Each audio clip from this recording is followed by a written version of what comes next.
পাকিস্তানের সাথে দীর্ঘদিনের শত্রুতায় জড়িয়েছে ভারত, এবার বাংলাদেশের সাথেও শত্রুতায় জড়াচ্ছে হিন্দু অধ্যুষিত দেশটি। বিশেষ করে মুসলিম প্রধান দেশ বাংলাদেশের বিরুদ্ধে তাদের যে প্রোপাগান্ডা ও মিথ্যাচার বিশ্বব্যাপী নিন্দিত হয়েছে, সেই ধারাবাহিকতায় ভারতকে বয়কট করতে বাংলাদেশের মুসলমানরাই শুধু নন, অন্যান্য দেশের মুসলমানরাও ভারতকে বর্জনের ঘোষণা দিচ্ছে। এরই মধ্যে সংযুক্ত আরব আমিরাতে ভারতীয়দের ভিসা বাতিলের হিড়িক পড়েছে। দেশটির সরকার ভারতীয়দের সে দেশের পর্যটক হিসেবে যত আবেদন পড়েছে তা গণহারে বাতিল করছে। 10 ডিসেম্বর ভারতের গণমাধ্যম টাইমস অফ ইন্ডিয়া এক প্রতিবেদনে এই তথ্য জানানো হয়েছে।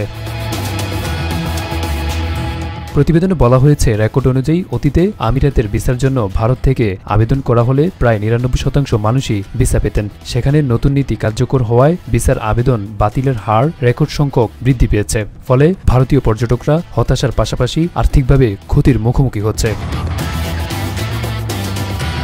টাইমস অফ ইন্ডিয়া বলছে, উপসাগরীয় অঞ্চলের দেশটিতে ঘুরতে যাওয়ার পরিকল্পনা করা পর্যটকদের জন্য ভিসার কঠোর নীতি কার্যকর করা হয়েছে। এখন থেকে যারা দেশটিতে গিয়ে হোটেলে থাকবে তাদের সেই হোটেলের বুকিংয়ের প্রমাণ ও বিমানের টিকিটের কপি জমা দিতে হবে। এছাড়া যারা স্বজনের বাড়িতে থাকার পরিকল্পনা করবেন তাদের সে বিষয়ে যথাযথ তথ্য কর্তৃপক্ষের কাছে জমা দিতে হবে। সংযুক্ত আরব আমিরাতের নতুন ভিসা নীতি অনুযায়ী একজন পর্যটককে তার হোটেলের রিজার্ভেশন প্রমাণ, বিমানের টিকিট, রিটার্ন টিকিট দেশটির ইমিগ্রেশন পোর্টালে আপলোড করতে হবে। এছাড়া দুবাই যাওয়ার মতো অর্থ ব্যাংকে আছে কিনা তা নিশ্চিতে ব্যাংক স্টেটমেন্টও জমা দিতে হবে। পর্যটককে দেশটিতে যাওয়ার আগের শেষ 3 মাসের বেতনও দেখাতে হবে।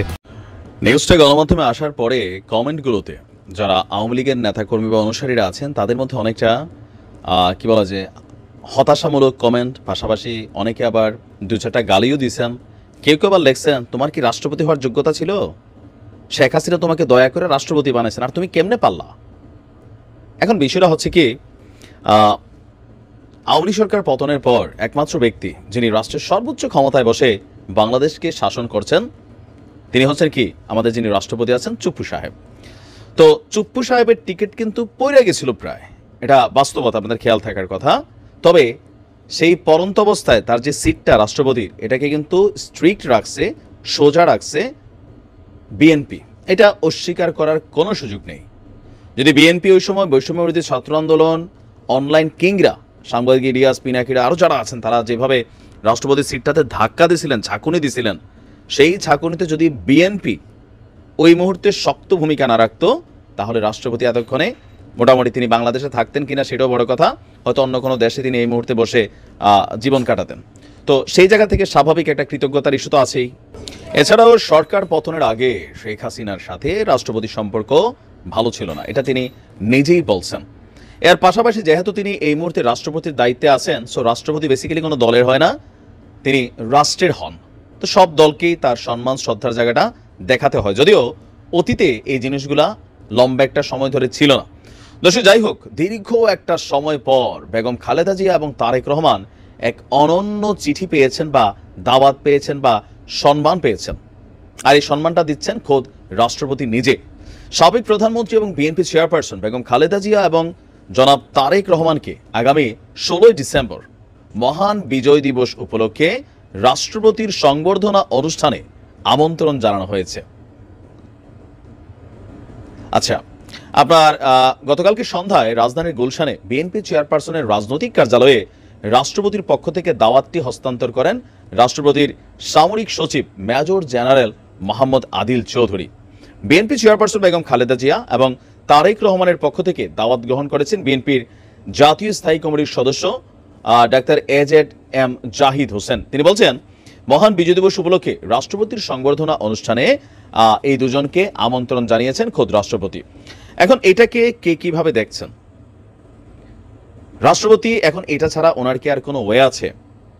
বিশেষ কৃতজ্ঞতার খাতিরে বলেন, আগামী দিনে বাংলাদেশের রাষ্ট্র ক্ষমতায় যাওয়ার ইস্যুটা বলেন, যদি এটা নিয়ে আবার নানান বক্তব্য আছে, আমরা সেদিকে যদি না যাই, তো এই মুহূর্তে একটা নির্বাচন হলে সেখানে বিএনপি পাশ করবে চোখ বন্ধ করে, এটা সবাই বোঝে।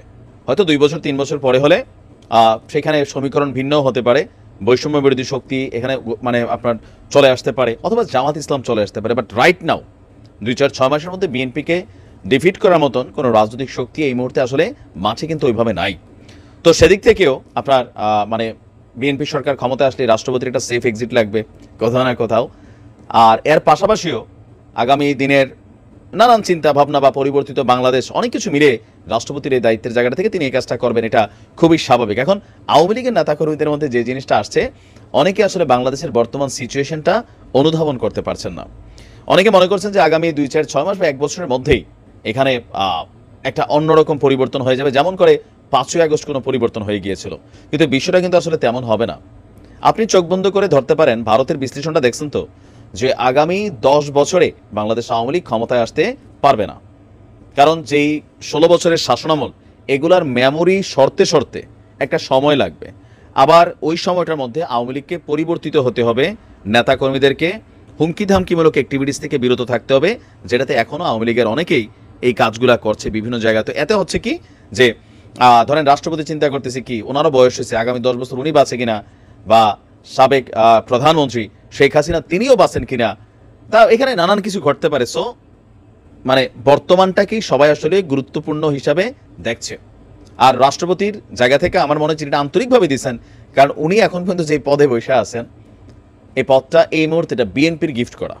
বিএনপির, আমার কাছে এটা স্পষ্ট মনে হয় যে বিএনপি যদি ওই দিন ওনার পক্ষে না দাঁড়াইতো, এখন বিএনপি ওনার পক্ষে দাঁড়াইছে না, তারাও তাদের টেকনিক্যালি একটা মাঠ ব্যালেন্স রাখতে চাইছে। অন্তর্বর্তী সরকারকে তারা বিশ্বাস করে না, অনেকাংশে এটা বোঝাই যায়। তো সেই জায়গা থেকে -2 ফর্মুলাটা মাথায় কাজ করছে, অনেক কিছু এখানে ক্যালকুলেশন ছিল। বিএনপির স্বার্থে দাঁড়ালেও দিন শেষে সুযোগটা বা লাভটা কিন্তু হচ্ছে রাষ্ট্রপতির। এখন এই চমক দেখে আওয়ামী লীগ হতাশ, বিএনপি যথেষ্ট খুশি। ভালো থাকুন, আসসালামু আলাইকুম। ভারত ও পাকিস্তানের দীর্ঘদিনের শত্রুতার ইতিহাস রয়েছে এবং সম্প্রতি বাংলাদেশের সাথে এই সম্পর্কে উত্তেজনা দেখা দিয়েছে।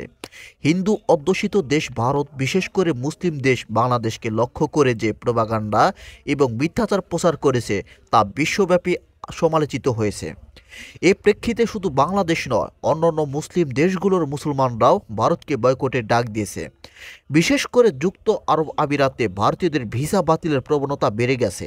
দেশটির সরকার ভারতীয় পর্যটক ভিসা বাতিলের একটি হিড়িক শুরু করেছে।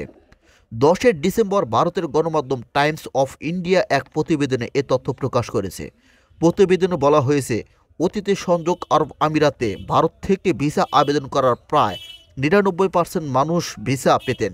তবে সম্প্রতি আরব আমিরাত সরকারের নতুন নীতি কার্যকর হওয়ায় ভিসা বাতিলের হার ব্যাপকভাবে বৃদ্ধি পেয়েছে। এই পরিবর্তনের কারণে ভারতীয় পর্যটকরা হতাশ ও আর্থিক ক্ষতির সম্মুখীন হচ্ছেন।